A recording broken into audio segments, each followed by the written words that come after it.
OCO, we're gathered here for an important signing, and that is a signing to review our disaster response. I want to thank members of the council that are here. We'll hear from the speaker in a moment. I always want to thank the deputy chief for being here and members of the cabinet who have joined us here today.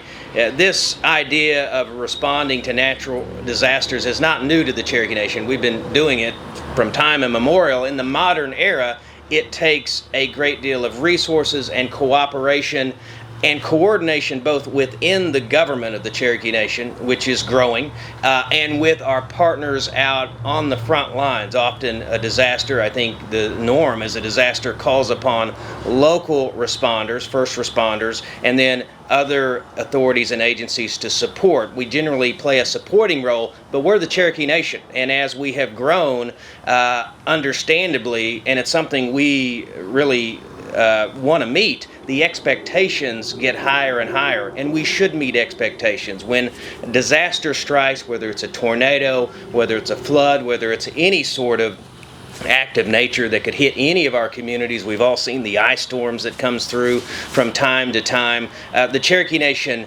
not only should respond, we must respond, and we must put forth our best effort. One of the things I've learned from our deputy chief, and he will share some words in a moment, is that irrespective of how we're doing on a particular program, what is really critical is that we have the wisdom to look at what we're doing, evaluate what we're doing, see where there's gaps, see where there's opportunities to improve, see where we're doing well, and try to scale that up, the areas that we're doing well. That is the kind of wisdom the Deputy Chief brings to every program and service at the Cherokee Nation, but we really need to apply it to our disaster response because those are situations that call upon often the whole of government, or just about all of the Cherokee Nation government, to go to a scene and try to help people and try to help communities. And so anytime that we can take a look at what we're doing and improve it, we should do so. And so this executive order establishing a task force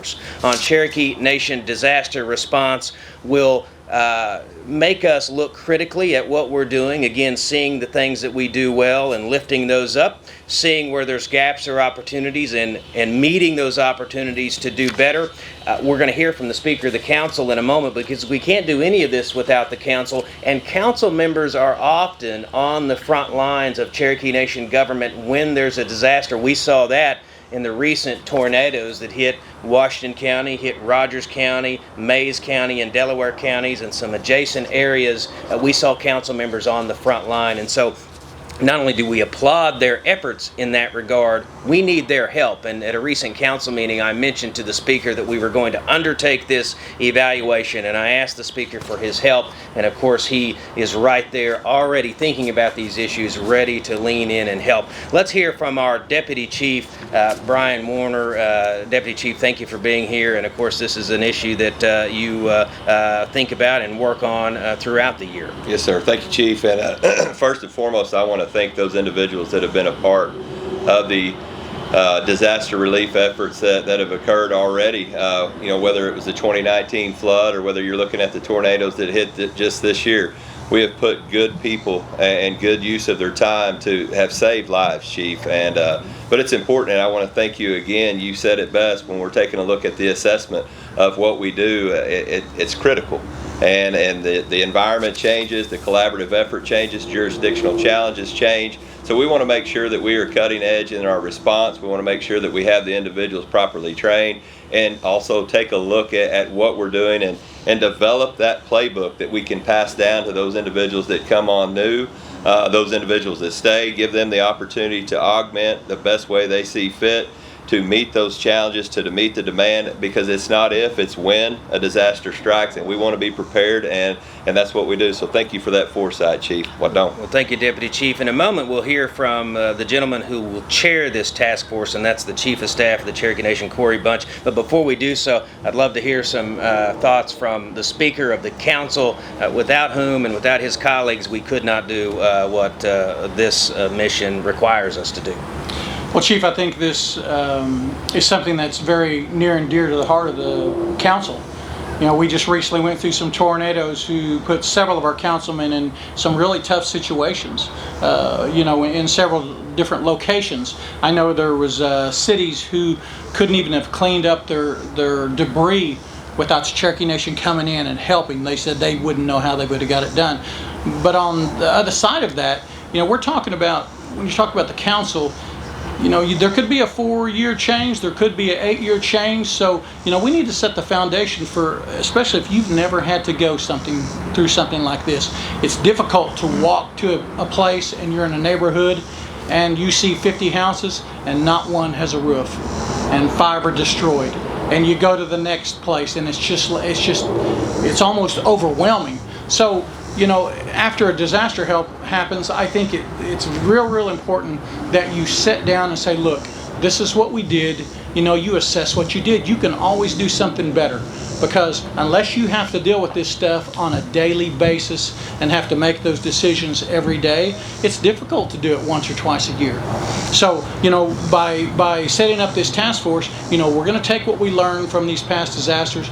We're going to, work with our emergency management team.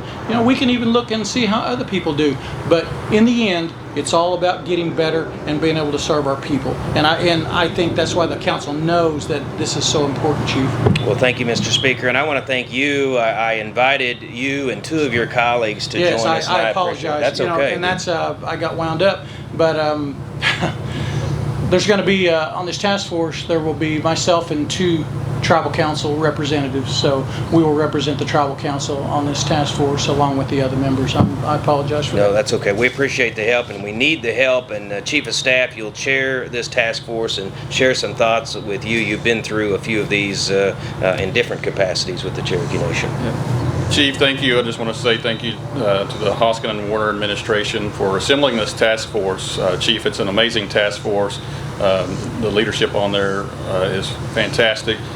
Many of the folks have been directly involved in some of these natural disasters, and it's when our citizens need us the most. And this is the true spirit of Gadugi working together.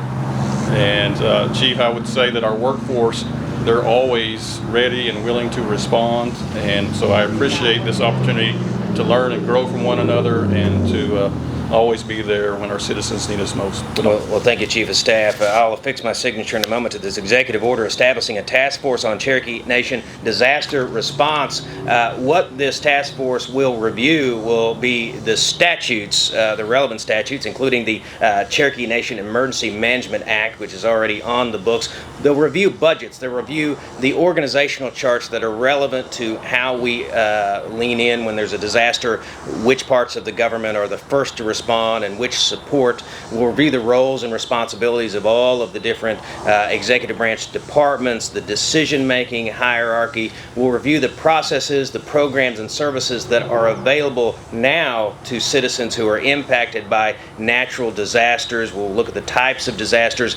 Significantly, this task force will get feedback from stakeholders and peers. That includes all elected officials of the Cherokee Nation. It includes other departments of the Cherokee Nation that may not be represented on the task force but are very important to disaster response. It can even include, I think as the Speaker suggests, third parties, our external partners that are already undertaking their own efforts. Can we learn from them? Can we share best practices? There'll be opportunities to get lots of feedback. By the time this task force concludes its work, I'd like the work to be concluded by November the 1st. I'd like a set of recommendations and an analysis of what we're doing, and I've got great confidence as I look, and I mentioned in a moment I'll mention the names. As I look at this list, Deputy Chief, you're familiar with them. There's literally decades and decades of experience. Some of the individuals, there's literally decades of experience in this process, and I'm thinking of Todd Enlow. I've already revealed that he's on here, but let me say that Corey Bunch, our Chief of Staff, will be the chair. Shella Bowen, Secretary of State, will co-chair. I mentioned Todd Enlow. He's Executive Director of Housing Programs and our Senior Advisor, and he has been himself through many disasters in different capacities with the Cherokee Nation. Terry Lee Montgomery, our Senior Policy Advisor, Philip Manis, the Senior Director of Public Safety, Jennifer Kirby, Executive Director of Human Services. We've got the Speaker of the Council, who will designate 2 additional members, and we'll announce them soon. So I want to thank everybody for their time and attention to this important issue. We always, Deputy Chief, want to get better at the Cherokee Nation. Absolutely. We can't get better if we stand still. This task force will certainly not be standing still. They will be very active over the course of the next few months. All right. Hello, Chief.